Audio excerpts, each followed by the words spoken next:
Hey, it's Jazz at Red Panda Reads, and today we're going to talk about what board games you should take on holiday with you. We want games that are small, compact, good after a few drinks, and will not get you stopped when going through security, which is what once happened with Obama Llama. So let's get started with my recommendations. I've tried to kind of create a tropical theme here with my house plant pretending to be like a palm tree, wearing summer beachy vibes, ignoring the almost thunderstorm going on outside in our lovely rainy country. But that's fine, because I'm here telling you games that are great to take on holiday with you. And let me know if you have any suggestions, or you think my ideas are rubbish, or you're like, damn Jazz, you just revolutionised my holiday. So let's start with Dungeon Mayhem, this free-for-all battle game for 2 to 4 players. Each person gets to pick a fun D&D themed character, which is why this game is fantastic for D&D nerds like myself. And you have 10 hit points, and you basically have to try and get every other player down to 0 hit points and be the last person standing. You get to play a monk or a barbarian, and you'll recognise, especially if you play in D&D, lots of the cards. For example, you've got Bless, you've got Sneak Attack, and it's just really great fun.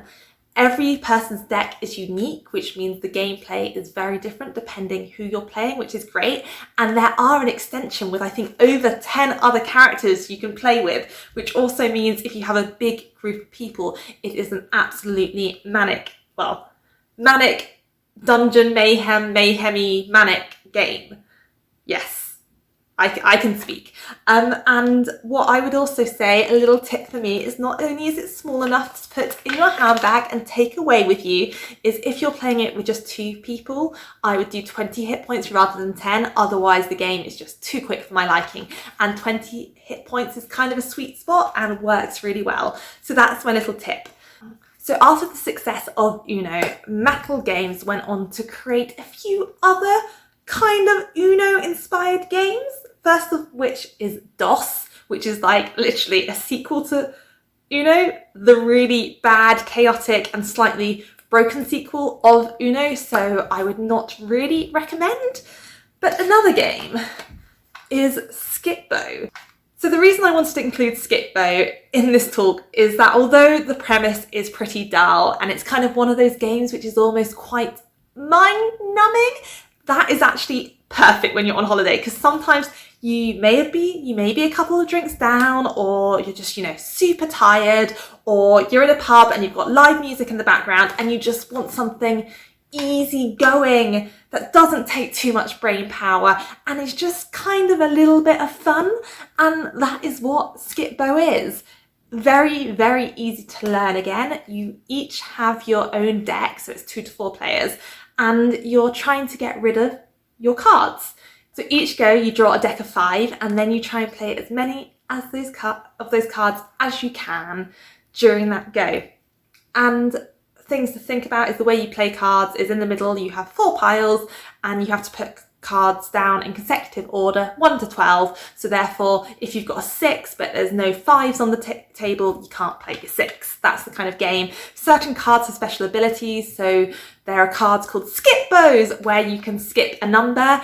There, you can't use Skip-Bos on 8s though, to add, a bit of dynamic flair to the game. Next up, we have this little gem. Look how compressible it is. You could literally just stick it in your hand luggage or your suitcase, in a shoe, I don't know, anywhere. So easy to take away with you. And this game is a tile-based game for 2 to 5 players, and it is Qwirkle.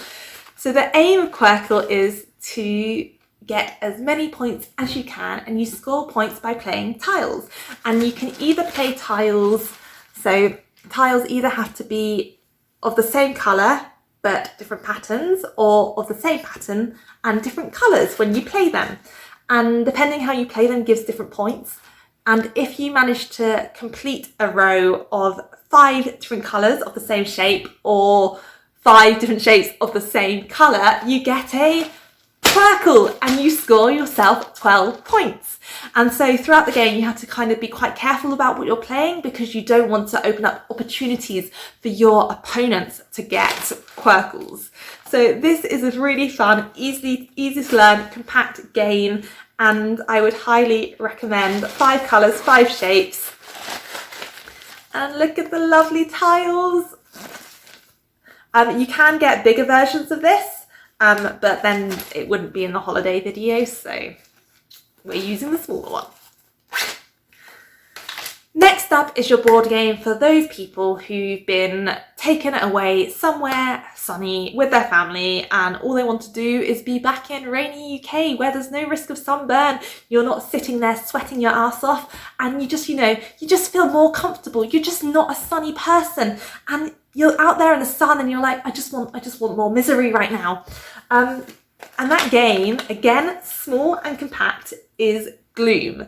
So Gloom is a kind of ridiculous but charming card game where you want your character, who you're playing, to have the worst life possible before they die.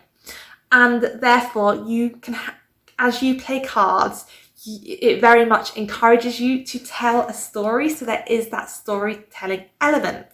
And at the same time as trying to make your character have the worst life possible, it's 2 to 5 players by the way, but while you're trying to make them have the worst life possible, you want everyone else's life to be better. And therefore you can put cards on other people's cards to kind of change how their characters respond and how happy or unhappy they are. And it's got a wonderful system. The cards are absolutely gorgeous and they build on top of each other. So the cards are see-through. And you can literally pile, so say that card, this can go on top of that card and it changes what traits are visible on your characters.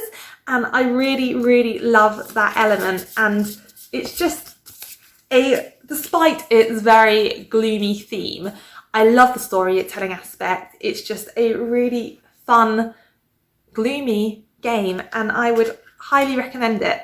And again, the reason it's so good to take on holiday with you is sometimes you just do need to escape that sun. I do anyway. And it's a small, compact, lovely game. Not good for aeroplanes because the cards would slide everywhere. But by the beach, in your hotel room, at your campsite, wherever you are, this game works. So a Jasmine board game video would not be complete without my favourite board game, and I've talked about these board games so much that I'm not going to go into them today, but they are amazing to travel with, so I could not include them, and that is Hero Realms or Star Realms if you want an even more compact game. And these are incredibly fun deck building games for 2 to 4 players. Take about my partner and I can play a game in 7 minutes, so 7 to 20 minutes I'd say the average games are. While you're in the airport stuck in the queue, just pop this out and play it. It is fantastic. It is amazing. These games have gone everywhere with me and I love it. I hope you liked my suggestions. Let me know if you have any suggestions as well for potential board games to take away with you. But these are all the ones I have at the moment and pretty much all the ones I have ever taken away with me and played. Have a lovely rest of your week, everyone. Bye bye.